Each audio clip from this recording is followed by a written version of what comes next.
सबसे पहले मैं प्रधानमंत्री शेख हसीना जी और उनके प्रतिनिधिमंडल का हार्दिक स्वागत करता हूं। पिछले वर्ष हमने बांग्लादेश की स्वतंत्रता की 50वीं वर्षगांठ, हमारे डिप्लोमेटिक संबंधों की स्वर्ण जयंती और बंगबंधु शेख मुजीबुर रहमान की जन्म शताब्दी को एक साथ मनाया था। पिछले वर्ष 6 दिसंबर को हमने पहला मैत्री दिवस भी साथ मिलकर पूरी दुनिया में मनाया।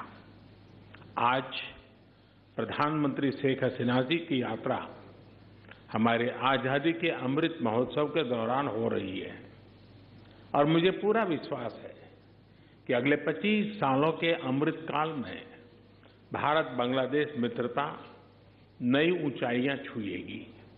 फ्रेंड्स, प्रधानमंत्री शेख हसीना जी के नेतृत्व में बांग्लादेश ने उल्लेखनीय प्रगति की है।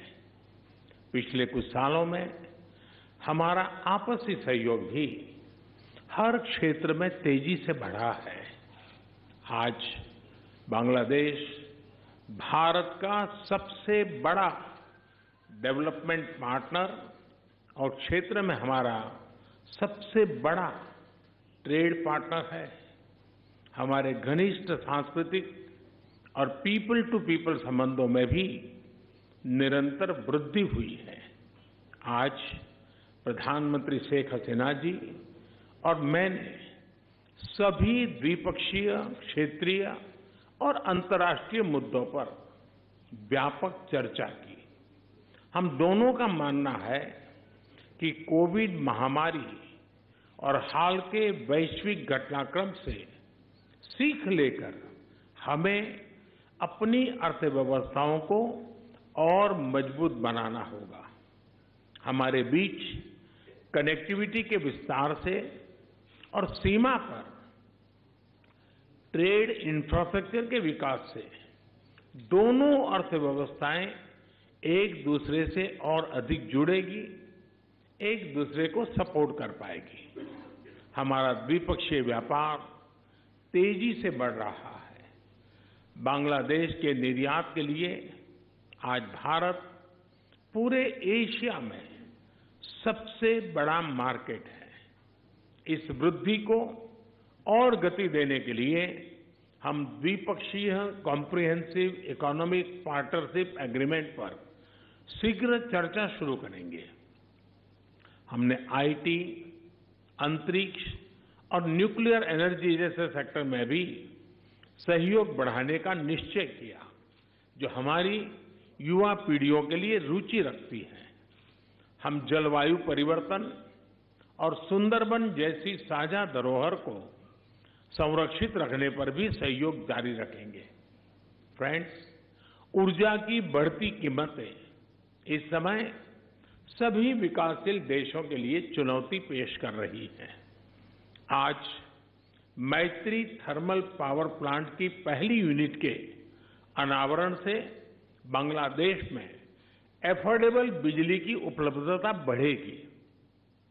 दोनों देशों के बीच पावर ट्रांसमिशन लाइनों को जोड़ने पर भी उपयोगी बातचीत चल रही है।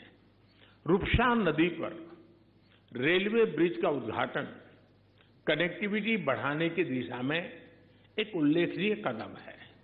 यह ब्रिज भारत की लाइन ऑफ क्रेडिट के तहत खुलना और मोंगला पोर्ट के बीच बनाई जा रही नई रेलवे लाइन का एक महत्वपूर्ण हिस्सा है।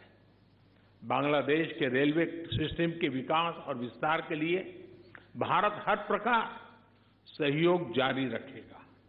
फ्रेंड्स, ऐसी 54 नदियां हैं जो भारत बांग्लादेश सीमा से गुजरती हैं और सदियों से दोनों देशों के लोगों की आजीविका से जुड़ी रही हैं। ये नदियां, इनके बारे में लोक कहानियां, लोकगीत हमारी साझा सांस्कृतिक विरासत के भी साक्षी रहे हैं। आज हमने कुशियारा नदी से जल बंटवारे पर एक महत्वपूर्ण समझौते पर हस्ताक्षर किए हैं। इससे भारत में दक्षिण असम और बांग्लादेश में सिलहट क्षेत्र को लाभ होगा। फ्लड मिटिगेशन के संबंध में सहयोग बढ़ाने पर भी मेरी और प्रधानमंत्री शेख हसीना जी की उपयोगी बातचीत हुई है। भारत बांग्लादेश के साथ रियल टाइम आधार पर बाढ़ संबंधित डेटा साझा करता रहा है और हमने डेटा शेयरिंग की अवधि को भी बढ़ाया है। आज हमने आतंकवाद और कट्टरवाद के खिलाफ सहयोग पर भी जोर दिया। 1971 की स्पिरिट को जीवंत रखने के लिए भी यह बहुत आवश्यक है कि हम ऐसी शक्तियों का मिलकर मुकाबला करें जो हमारे आपसी विश्वास पर आघात करना चाहती है।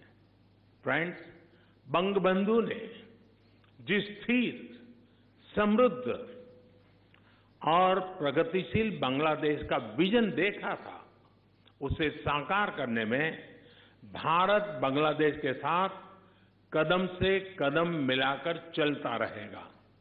आज हमारी बातचीत इस मूल प्रतिबद्धता को दोहराने का भी एक उत्तम अवसर रही।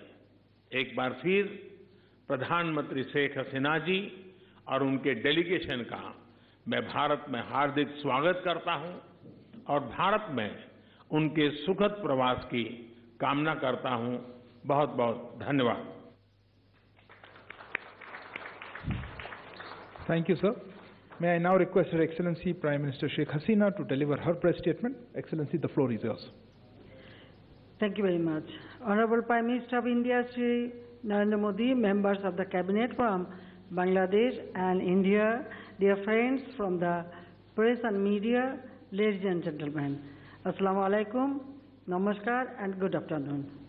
Thank you for your presence today. I am happy to be at the iconic Hyderabad House again, a place with a rich history and marvelous architecture.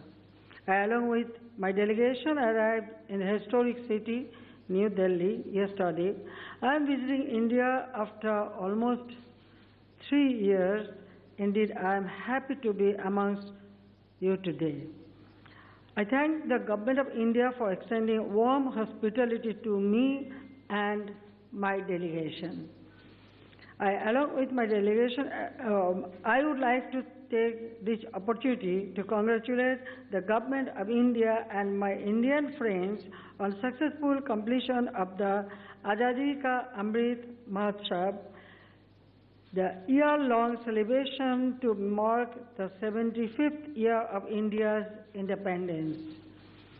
At the new dawn of the Amrit Kal for the next 25 years, I extend our best wishes to India moves forward towards attaining a resolution made for Atma Nirbhar, or the self-reliant Bharat. Today, my distinguished colleague, Honorable Prime Minister